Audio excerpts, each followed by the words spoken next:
New coins in the crypto reserve. It sounds simple, but the implications are anything but. We're talking about the establishment of a formal government-sanctioned digital asset stockpile and the profound ripple effects this will have on everything from your retirement portfolio to the future of the US dollar. This is not just crypto news. This is a story about power, economics, and the new world order. For years, the world of cryptocurrency has been characterized by its decentralized, Wild West nature. We've seen projects rise and fall on the whims of retail investors, social media hype, and a constant cat-and-mouse game with regulators. But a recent development has fundamentally altered this dynamic. I am, of course, referring to the establishment of the US Strategic Bitcoin Reserve, SBR, and the US Digital Asset Stockpile. This isn't just another government agency. This is a deliberate, strategic move by the United States to formalize its position in the digital asset ecosystem.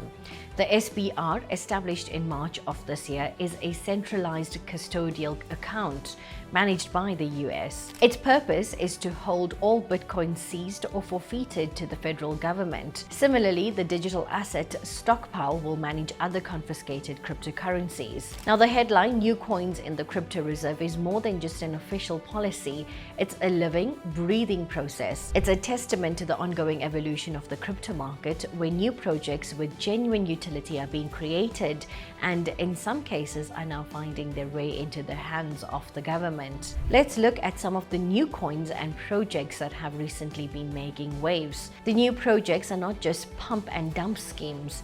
Many are built on solid technological foundations. Take, for example, Bitcoin Hyper.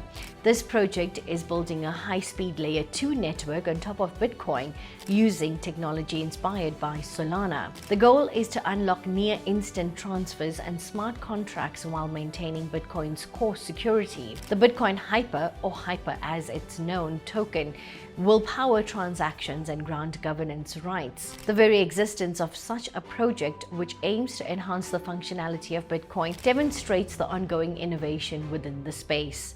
A government reserve of these assets, while not a direct endorsement, does suggest that these assets have a measurable value and a place in the financial world. Then we have projects like Snorter Token, or Snort as it's known, a new crypto native to Snorterbot, a trading assistant on Telegram. Holding the Snort token unlocks lower trading fees and unlimited snipping limits. This is a classic example of a utility coin where the value is directly tied to the service it provides. As more people use these services, the demand for the token increases and its value goes up.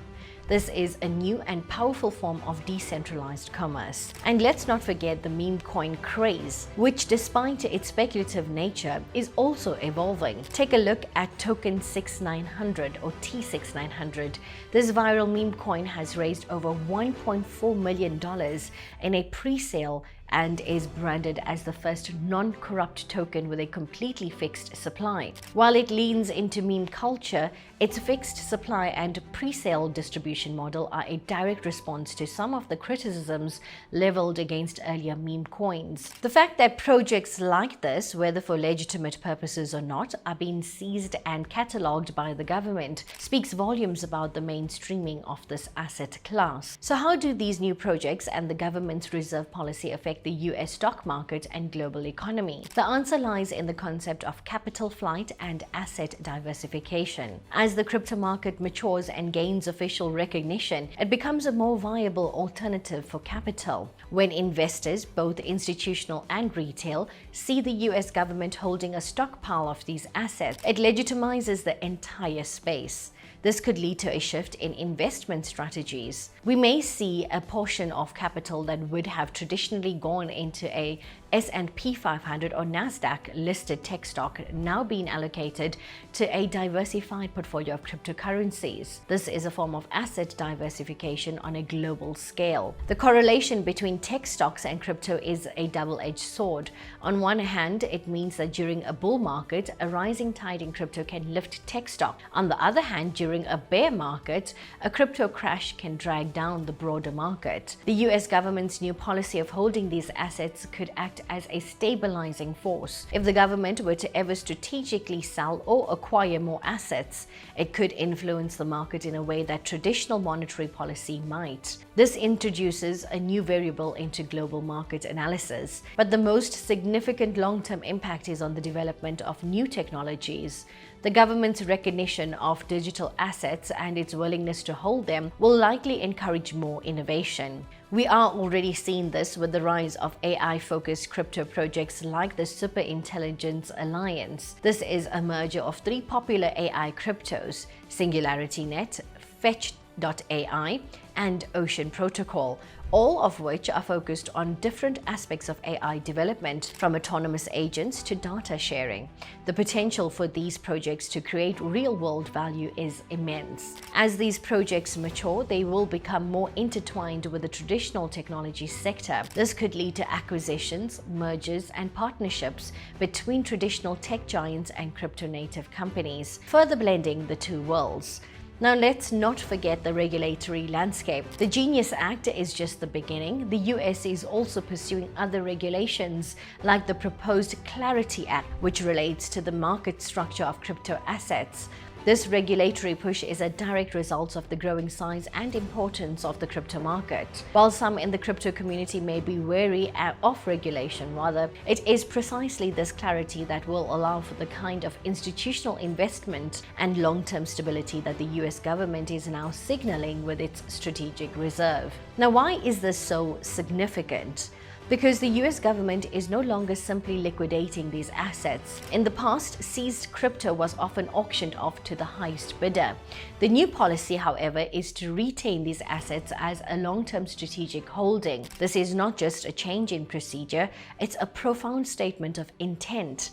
The US is signaling that it now views Bitcoin and other digital assets not as illicit tools to be discarded, but as legitimate financial assets to be stockpiled. This is a direct parallel to how nations have historically managed reserves of gold, foreign currencies, and other strategic commodities. The implications for the global and especially the US market are staggering.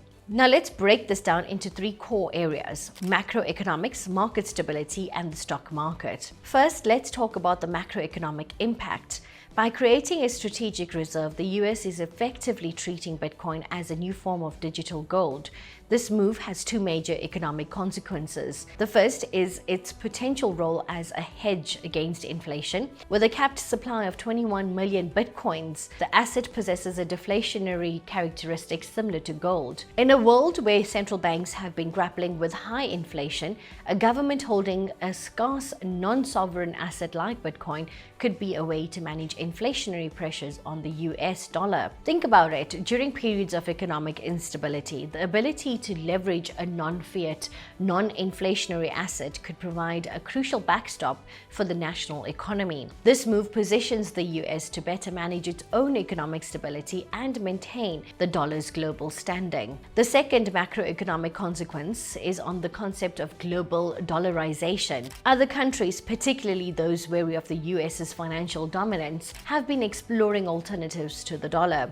The establishment of a US digital asset reserve could be a way to subtly counter this trend. By embracing Bitcoin and other digital assets, the US can solidify its leadership in the new digital financial paradigm and, by extension, export its influence over global crypto regulations and policies. This isn't just about controlling a new asset class, it's about extending the reach of US financial power.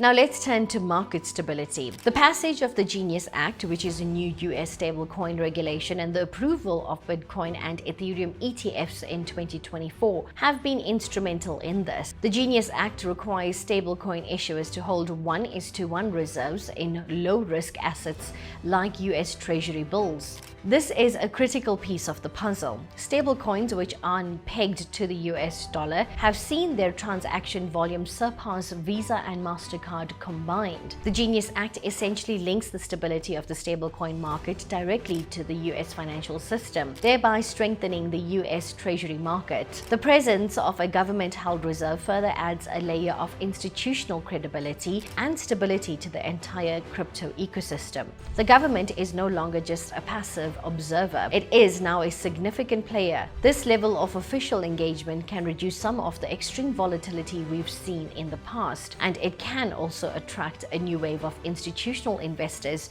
who were previously hesitant to enter an unregulated market. When a major government like the US signals its long-term belief in an asset, it can have a profound impact on market sentiment and risk perception. Finally, let's discuss the most direct impact on the stock market. The correlation between cryptocurrencies and traditional stocks has been increasing for years. This is not a new phenomenon.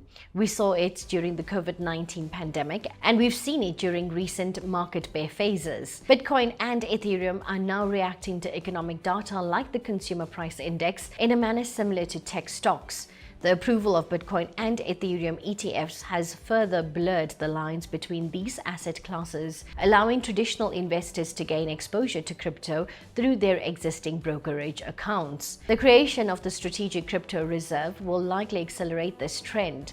It adds a new, large-scale and non-speculative holder to the market. While the government isn't actively buying crypto to fill the reserve, the fact that it is taking seized assets out of circulation and holding them as a strategic asset can have a major supply-side impact. With Bitcoin's total supply capped at 21 million, any significant accumulation by a nation-state could contribute to a supply shock, which could, in turn, drive up the price. This wouldn't just affect the crypto market, it would have a spillover effect on technology stocks and other risk assets that are increasingly correlated with crypto. Furthermore, this move signals a maturation of the entire digital asset space.